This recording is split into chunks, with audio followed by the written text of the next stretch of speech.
तामहं प्रतिगृह्णामि यशसाज्ञबलेन च गन्धद्वारा दुराधश्च नित्यपुष्टा करिष्यिनि ईश्वरे सर्वभूतानां त्वामि भूपं महेश्वरं शिष्टते समुद्रे देव्यं शिष्टते लक्ष्मीशपत्न्या हरत्रे वर्षमकेत्राणि विपुंसाण मनमैशान सर्वलोकमहेशान गन्धद्वारा दुराधश्च नित्यपुष्टा करिष्यिनि ईश्वरे सर्वभूतानां त्वामि भूपं महेश्वरं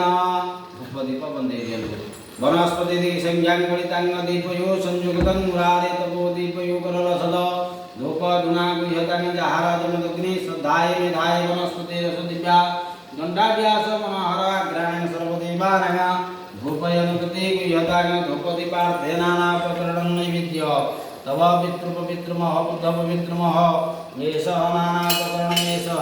प्रकरणं नैवेद्याय स्वाहा नैवेद्यार्थे प्रतियाचमनः नैवेद्यार्थे प्रतियाचमनः स्वाहा।